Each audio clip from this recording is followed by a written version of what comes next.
Greetings students, this is third online lecture of nuclear physics. In this session, we are going to discuss about nuclear fission. After this lecture, you will be able to understand about nuclear fission, energy released during nuclear fission, features of fission reaction and Bohr-Wheelers theory of nuclear fission. Nuclear fission is a special type of nuclear process in which a nucleus splits into two or more lighter nuclides of intermediate mass numbers. This may happen either spontaneously or by absorbing a projectile particles like neutrons, protons, deuterons, alpha particles, and even electrons and gamma rays. Among the fission reactions, fission of uranium and plutonium by neutron gained much practical importance so far. The discovery of nuclear fission was made by O. Hahn and F. Strassmann in 1939.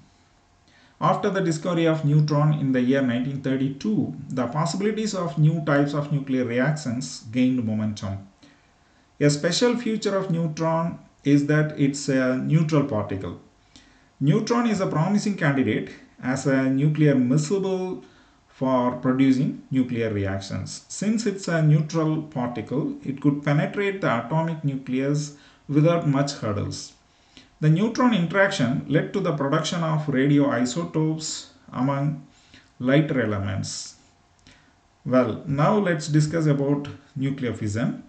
The process of breaking up of nucleus of a heavy atom into two or less equal fragments with the release of a large amount of energy is called nuclear fission. A schematic equation is also given. Here uranium-235, it absorbs one neutron and it is converted into a compound nucleus. It is uranium-236. And this compound nucleus, within a fraction of a second, it is emitting the fission fragments along with the neutrons and a tremendous amount of energy. So during nuclear fission, a tremendous amount of energy will also be released. So here uranium-236 with the star. Here star indicates it's a unstable isotope and it's in excited state. So this is a compound nucleus. It also indicates it's a compound nucleus. So this is a highly unstable isotope and it cannot withstand. So it emits the fission fragments along with neutrons and tremendous amount of energy immediately. So X and Y are fission fragments, and here the fission fragments, there are various combinations possible. So some more typical fission reactions are given. Uranium-235, when it is absorbs neutron, it's converted into compound nucleus and it emits barium-141 and krypton-92 as fission fragments along with 3 neutrons and energy, tremendous amount of energy. So the other thing is also possible. Uranium-235, when it is absorbing neutron, it is converted into the compound nucleus that emits xenon and SR94, xenon 140 and SR94 along with 2 neutrons and a tremendous amount of energy. So this may be because of the energy absorbing neutrons. So the projectile energy depends upon the projectile energy, the fission fragments may vary. So when the compound nucleus undergoes the nuclear fission reaction, the emission of fission fragments, that is merely depending on the energy of the projectile, that means the neutron. So here Q represents energy released in the reaction. Suppose if uranium-235 is bombarded by a slow neutron, then the nucleus becomes unstable. That is, it becomes a compound nucleus and splits into barium and krypton or xenon and SR. That means, along with the neutrons, and tremendous amount of energy is also emitted. So This scheme shows a nuclear reaction in which slow neutron projectile hits uranium fuel and causing nuclear fission reaction.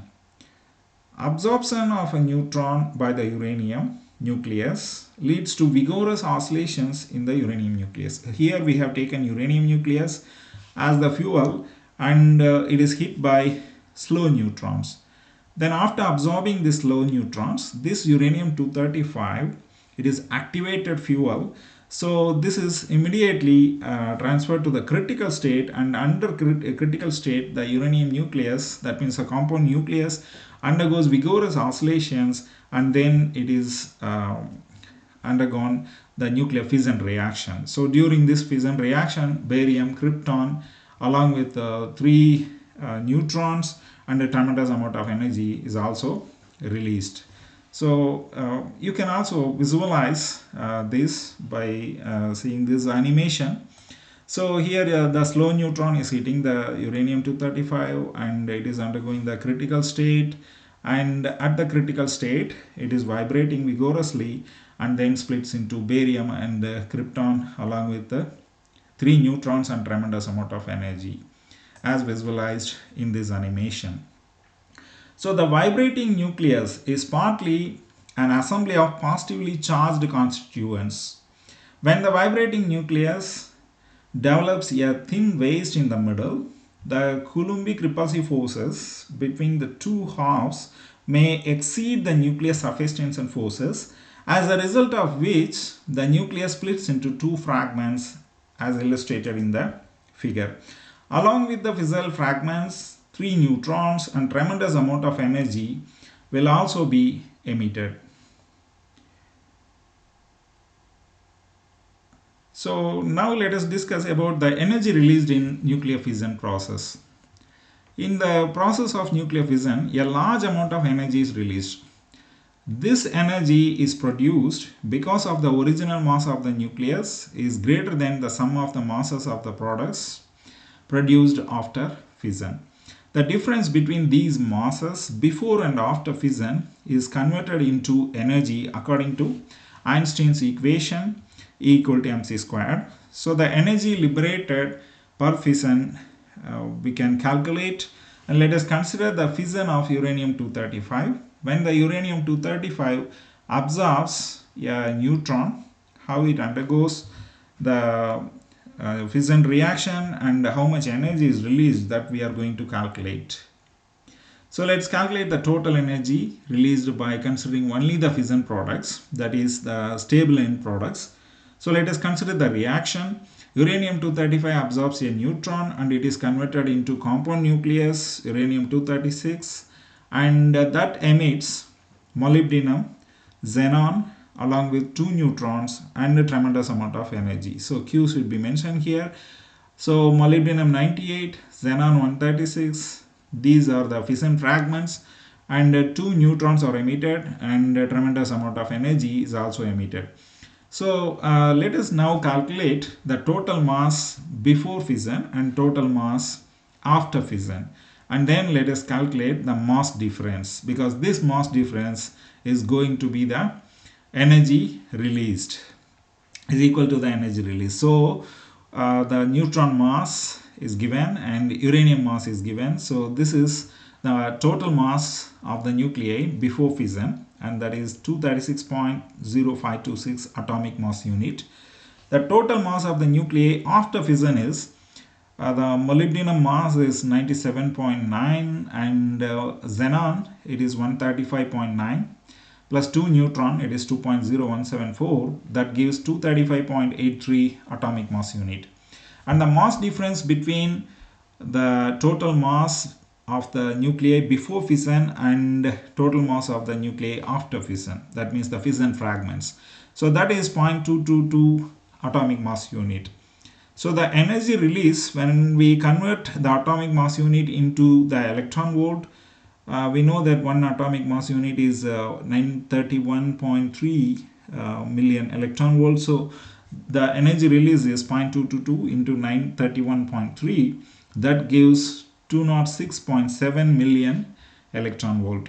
So the energy released by 1 kilogram of uranium, this is number of atoms in 1 kilogram of uranium we have to calculate at first, and then we have to multiply with the energy released per atom. So per atom we know that it is 206.7 million electron volt. So for our convenience, let's take 200 million electron volt. So number of atoms in 1 kilogram of uranium we can calculate with the Avogadro number. So it is Avogadro number is 6.023 into 10 power 26 divided by 235, the atomic mass of the uranium. So energy released in one fission, we know that it is 200 million electron volt. So now we are ready to calculate the energy released. So this is just the schematic representation of this reaction. Uranium 235, when it is absorbing a neutron, it gives molybdenum and xenon, and some energy is released, and along with the two neutrons. So here the energy produced by 1 kilogram of uranium during fission, it is we know that 6.023 into 10 power 26 divided by 235 into 200. So that gives 5.128 into 10 power 26 million electron volt. And now let us convert this into joules. So this is 5.128 into 10 power 26 into 1.6 into 10 power minus 13. 1 million electron volt is equal to 1.6 into 10 power minus 13 joules. So let us convert this one. And finally we have got in kilowatt hour. So 1 kilowatt hour is 3.6 into 10 power 6 joules. So we have converted into kilowatt hour. So this is the energy released by fission of 1 kilogram of uranium 235. This is 2.26 into 10 power 7 kilowatt hour. So this is tremendous amount of energy, and because of this reason, the tremendous amount of energy is released, and this nuclear energy is being used for the generation of electricity. And especially the most striking aspect of nuclear fission is the magnitude of energy involved. It's actually 206 million electron volt per atom.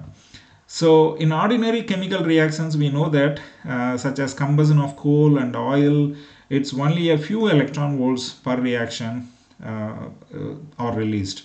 So most of the energy that is released during the fission goes into kinetic energy of the fission fragments that it's difficult to utilize. So the emitted neutrons and rays and neutrinos carry off possibly only just 20% of the total energy. So this 20% of the total energy we can utilize in order to generate the electricity. So now let us discuss about the features of the fission reaction. There are three features of the fission reaction, and that make it useful as a means of generate electrical energy. So let us see what are the three features, and these are energy dissipation, neutron multiplicity, and delayed neutrons. So in the case of energy dissipation, most of the energy is released as kinetic energy of the fission fragments. So this we cannot utilize, and three relatively heavy fragments do not travel. Actually, these relatively heavy fragments do not travel very far through the reactor fuel element before they dissipate most of their kinetic energy in collisions with the atoms of the fuel element. So the energy can be extracted as heat and used to boil water, and the resulting steam can then be used in a conventional way to drive a turbine to generate electricity. So in this way, the energy dissipation of the fission fragments and the fast moving neutrons and the three fast moving neutrons and heavy fragments, all the energies can be utilized by conversion of the energy into steam, used to boil water, and conversion of steam, and this steam can be utilized in order to run the turbine to generate electricity by the conventional way. And neutron multiplicity, the another feature. Actually, The average number of neutrons produced is usually greater than 1. So this factor making possible for the chain reaction of nuclear fission. So in one process, 2 or 3 neutrons are emitted, and these 3 or 2 neutrons could activate another 3 atoms, and those 3 could emit uh, 27 neutrons, and then it multiplies. So in this way, a chain reaction of nuclear fission process is possible. But so the factor how much it is greater than 1, it plays major role. So in order to achieve a chain reaction, how much the neutron multiplicity is lying with. So it depends on the construction of the reactor. Okay, so by the construction of reactor, we can control the neutron multiplicity, and we can make use of the emitted neutrons in a positive way to control the chain reaction, and then make use of the generation of electricity. So the next feature, the 2 neutrons emitted in the fission process are prompt neutrons, and these are emitted essentially at the instant of fission. In the case of delayed neutrons, this is also one of the feature of the fission reaction. So here uranium-235, it absorbs a neutron and it gives rubidium and cesium, rubidium-93 and cesium-141, along with 2 neutrons and a tremendous amount of energy. So here the delayed neutrons, about 1% of the neutrons in the fission process are delayed neutrons which are emitted following the decays of the heavy fragments. And the delayed neutrons enable an operator or mechanical system to control the reaction and keep it from proceeding too rapidly. If it is proceeding too rapidly, then it will be an explosion. So we have to control the chain reaction, by absorbing. Suppose if it is emitting 3 neutrons, then we have to absorb 2 neutrons and allow 1 neutron to proceed the chain reaction. In this way, we can control the reaction in the nuclear reactor. It is also depending on the construction of nuclear reactors. So by this way, we can control the chain reaction, and we can proceed for generating electricity, and we can utilize this tremendous amount of energy in a positive way. So actually in nutshell, there are 3 features involved in applications, such as energy dissipation could be utilized in generation of electricity. By controlling neutron multiplicity, we can proceed with controlled chain reaction in nuclear reactors, and the delayed neutron emission enable us to control the reaction. So here a schematic is also given. So in this is the schematic of that nuclear reaction. So uranium-235 is absorbing a neutron, and it is emitting rubidium and cesium with 2 neutron emission and a tremendous amount of energy. So this energy could be utilized to generate electricity and neutron multiplication. By controlling this factor, we can proceed controlled chain reaction instead of uncontrolled reaction, and delayed neutrons, that is enabling us to control the reaction. So next, let us discuss about the Bohr-Wheelers theory of nuclear fission. Bohr and Wheeler, they successfully explained the phenomenon of nuclear fission on liquid drop model. A liquid drop has a spherical form due to internal molecular forces which are responsible for surface tension. According to this theory, an excited liquid drop may oscillate in a number of ways. On applying a large external force, the sphere may change into an ellipsoid. And then, if the external force is sufficiently large, the ellipsoid may change into a dumbbell shape and may even break at the narrow end into 2 portions, as shown in the figure.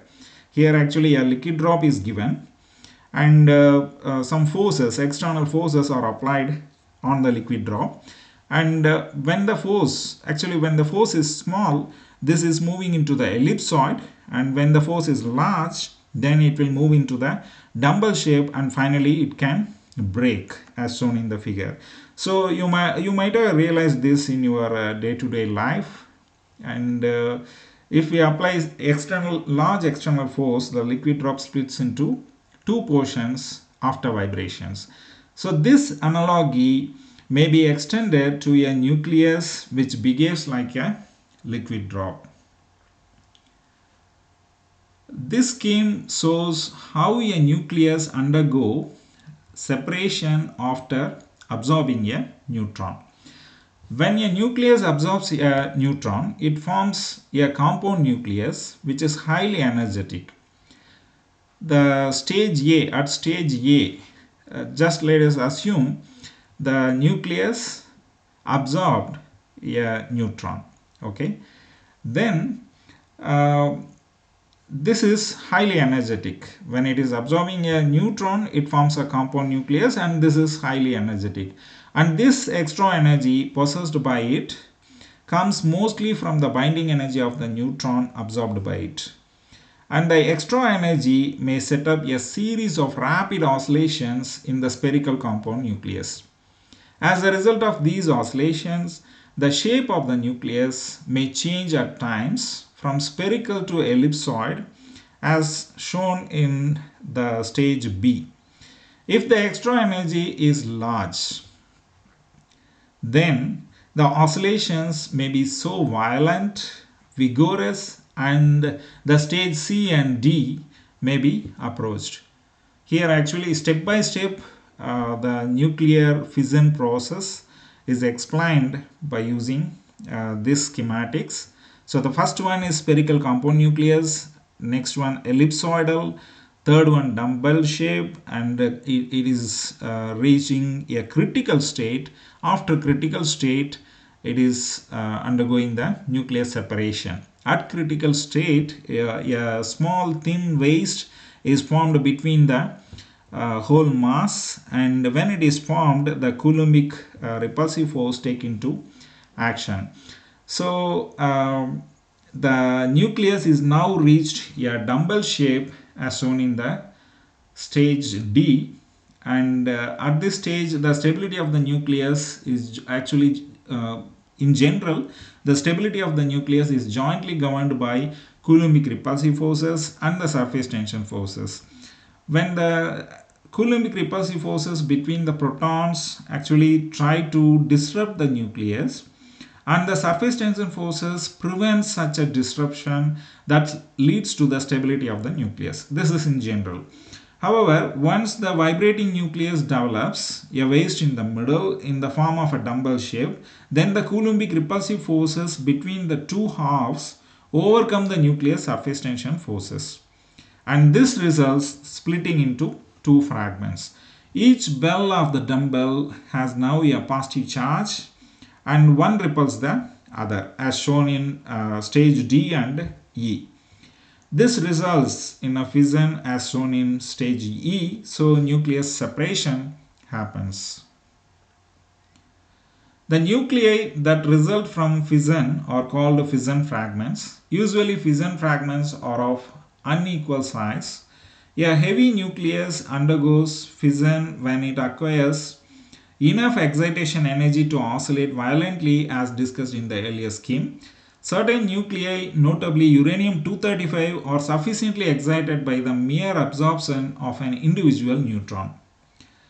However, other nuclei, for example, notably uranium-238, which requires more excitation energy for fission than the binding energy released when another neutron is absorbed. So uranium-238 undergoes fission only by reaction with fast neutrons whose kinetic energy exceeds about 1 million electron volt. Whereas in the case of uranium-235, it undergoes fission process when it absorbs a slow neutron. But in the case of uranium-238, we need a fast neutrons in order to initiate the nuclear fission process. So students, so far we have discussed about nuclear fission in detail. Hope you would have understood the concepts of nuclear fission, energy released during nuclear fission reaction, features of nuclear fission, and Bohr-Wheeler theory of nuclear fission. In the forthcoming lectures, we are going to discuss about the chain reaction, nuclear reactors, nuclear fusion, stellar energy, accelerators, nuclear techniques and applications. So stay tuned to learn those concepts. These are the reference books used: Modern Physics by R. Murugesan and Kritika Siva Prasad, Elements of Nuclear Physics by M.L. Pandya, R.P.S. Yadav, and R.P.S. Yadav. So have a great day. Thank you.